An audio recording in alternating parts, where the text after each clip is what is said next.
We are not going to ease up here in 2022. Oh no. Big year ahead. Welcome to the World Cup year. Things will get back to normal. I can feel it. Even this week, got to go make an announcement for the club I work for, LAFC. New coach, Steve Cherundolo. Congratulations, Coach Cherundolo. Here I am emceeing the event. I just wanted to pass on this photo. Credit to Imad Bolatok, our team photographer, for taking such a professional photo. My wife said I looked very attractive. Some great comments from you on Twitter. I mean, what's good? Someone said I looked like I was accepting an award at the Cannes Film Festival. I said I looked like I was about to finish up there and hit the après-ski in Aspen, which sounds, someone said I look like a mob boss. But there you go. Just sharing some photos. We like to share here. We like to share here on the Soccer OG. It's been a minute since we've done that. Look, let's have conversations here. I sit down and I respond to your comments, even the bad ones. I want to have a discourse so we can talk about it. And I think we have a lot to talk about on this program in particular. Before we get into that, check out the Soccer OG podcast, where all podcasts are available. Currently on there, my conversation with Ian Darke. Everyone loves Ian. I gave the pros of a biennial World Cup and why, from our perspective in CONCACAF, it is the right decision. You can talk about what you think about that. And he gave counterpoints from the UEFA perspective. But lines are being drawn in that. So check that out. And coming up on the next Soccer OG podcast, I will be with Rodolfo Landeros of Fox, Deep Roots in Mexico. Now going to be working on the World Cup for them. We're going to talk about World Cup qualifying, what we're talking about here. And we're also going to talk about the metaverse. Blockchain gaming. You want to make a little money, buy an NFT. What does it mean for the sport of soccer? Some interesting conversations. So definitely check in on that, the Soccer OG podcast. And here on YouTube, please like. Remember, we live in Thumbs Up City. We don't live here. We live here. And please subscribe and tell a friend. Did cross an interesting threshold here. 250,000 views on YouTube. I started this about a year ago. And it has built a lot of hard work, a lot of people telling me to do it, and it's off and running, and it's work, but I really enjoy doing it, and I enjoy spending this time with you. If I veer off, let me know, and I will fix it. We have big plans. I'm on the phone all the time with that, but I am just blown away that so many people would tune into this. I can't say how much I appreciate it. It's you guys dig what I'm doing, and I love to provide that service, and I'm not going to take any shortcuts. I promise you that. I promise you that. Today on the Soccer OG, we're going to make a few predictions over our next few shows. The predictions here are for U.S. soccer, in particular about World Cup qualifying and heading towards the World Cup. We have some dates. We have some data. The big question certainly is, and we'll also have one about the players, so stick around for that later on. The big question is, will the U.S. qualify for the World Cup? Yes! Yes, they will. So, 8 games down. Let's show you the standings as we can't show you enough times. 8 games down. Canada's got 16 points. USA's 15. Mexico, Panama, 14. And then a drop off to Costa Rica and Jamaica, who are the only 2 countries I think can kind of get back in the mix of things. So 6 games coming your way starting on January the 27th, January 30th, first week of February. Then they come back at the end of March through April. And we'll know the identity of these teams that are going to Qatar. So I threw my heart out, no heart, all head, to think of all the data points I could. Who plays well at home? Who struggles on the road? What happens when this team plays this team historically and recently? And I, with a fine-tooth comb, went through every result, of which there's 24 games left. There's 24 games left. I went through every result and gave the besting. Now, it's not going to all go as I said, but I'm pretty confident of this. And when I shot out the number, I was hoping to see the U.S. who are going to qualify for the World Cup at the top. That's not what happened. Now, these are the hard facts when I did these numbers. The USA, even though Mexico is going to be in an empty stadium, the USA is going to have a hard time getting a win there. I don't think that the USA wins in Mexico. It's going to be empty, but you still have to deal with the travel. You have to deal with being in Mexico because everyone's going to know where you are. Playing in an empty Azteca is going to be weird, as we said. Pollution, altitude, you name it. It's still a huge home field advantage. I don't think the USA is going to win in Canada based on how we've seen those matchups. The U.S. has not been a good road team. You can't deny that. There's so many positives here, but for a young team, these are going to be the two hardest road games. I don't see them winning those games.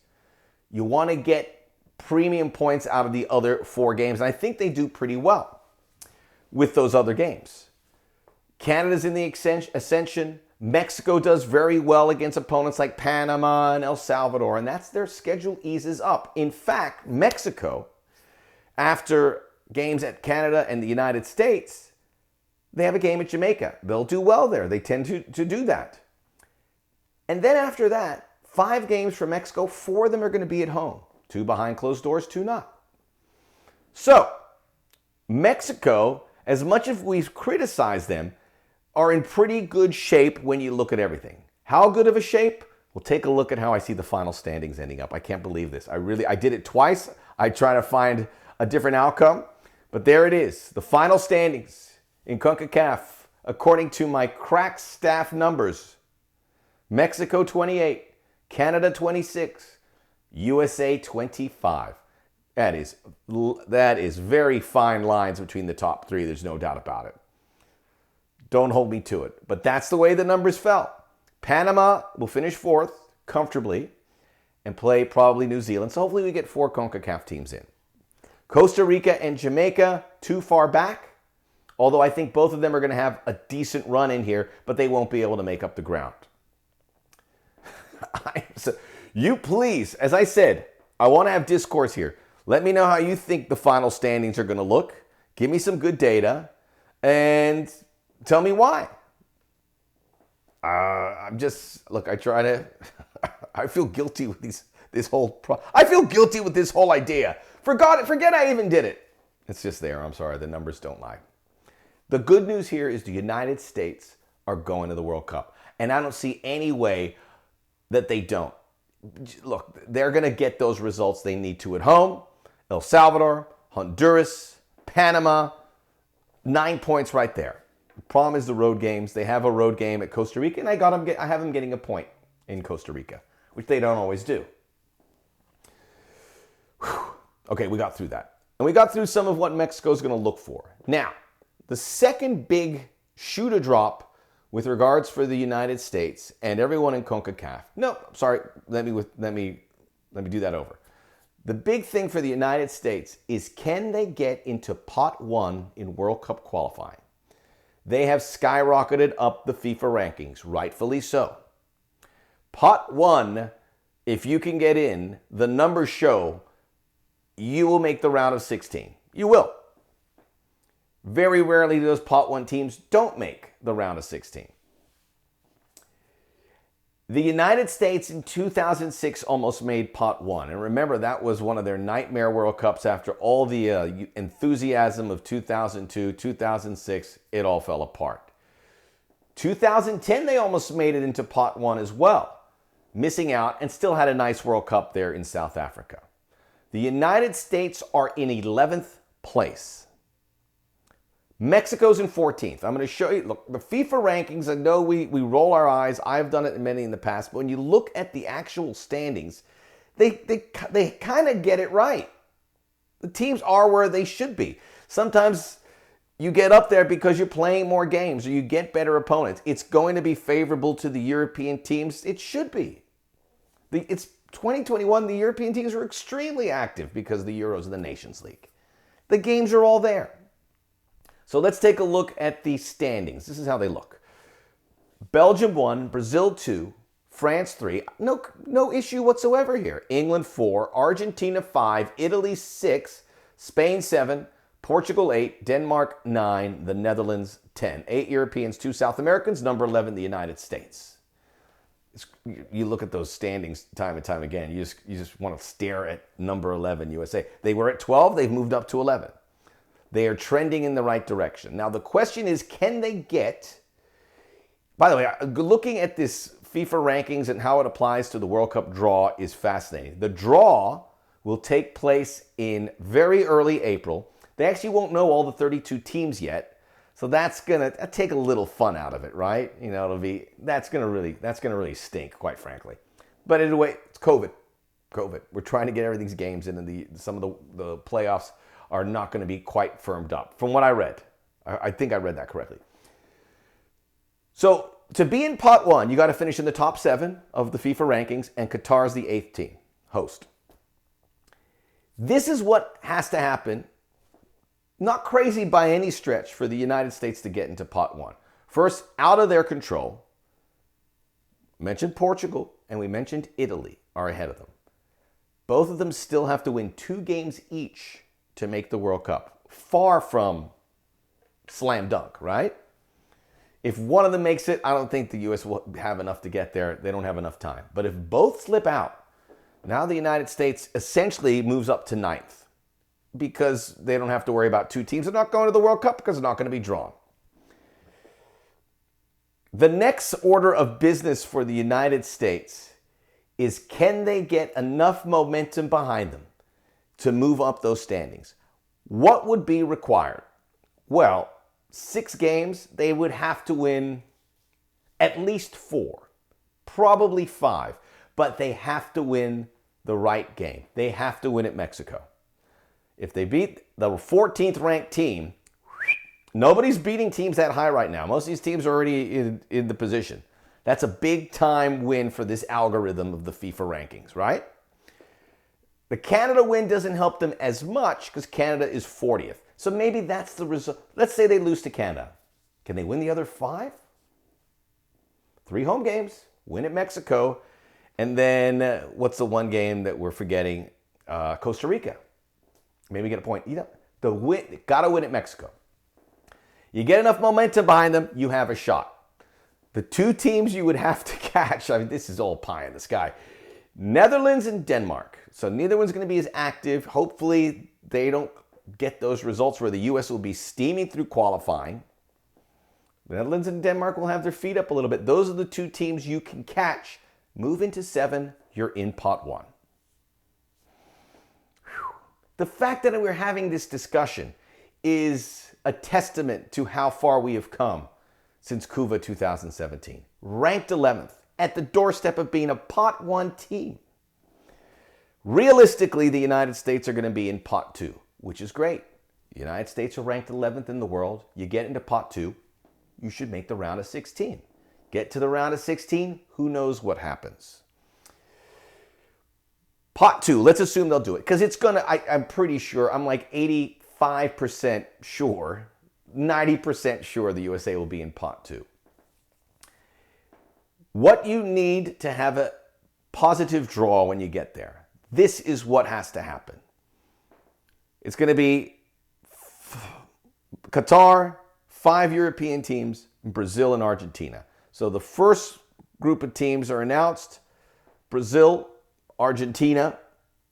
When you see those names, that is the groups. Those are the groups you want to avoid. You don't want to be in there. Because if the USA jumps in a group with Brazil, there are 13 teams from UEFA. You can bet your bottom dollar that a team, guaranteed, a good European team will join them from pot 3. Serbia, Sweden, who knows? A team that's going to be a handful. And let's face it, the U.S. didn't have a banner 2021 against European teams in the games they played, namely Switzerland. They were second best in that game. That was the top team they played, really, in close to an even friendly. Pot 2, if you get those European teams, exhale. You get Brazil and Argentina, you know those are 2 teams that can win it, and now you have to see what finishes. You could find yourself, as much as FIFA are trying to avoid a group of death, it could be a group of death situation. So take Belgium. Take Spain. Spain would be a good one. Qatar would be great. I don't know if that would fall that way. But take Belgium, France, England. Let's take England. England, USA. Just like 2010, and that worked out pretty well. This is an incredible run that we're going to have. I'm not going to make a World Cup prediction. I will make one prediction. I will make one prediction. The U.S. will make the round of 16 with a really good chance, when they get there, to go a little further. We don't have the draw, so I'm not going to go too far in there. But I'm confident they're ranked 11th. They'll find a way. Whew. That went well. That went really well. We'll continue this conversation. In the next video, we will talk about what lies ahead for the players of the U.S. men's national team in 2022. And we'll also look at some things that we think are going to happen in American soccer in the year ahead. It's going to be a great one. Gonna be a great one. We're here in January. It's going to fly by. So stick with the Soccer OG for all the latest. Like, subscribe, and the videos will keep coming in thick and fast. I just want to thank my sister. This is what she got me for Christmas. And I just had the Moderna booster shot, so I'm getting some chills right now. Little ones. So I'm glad I got the sweater on. So thank you, Pilar Bretos Carvajal, wherever you are. Sometimes she watches the videos, sometimes she doesn't. Arrivederci. Placido Domingo.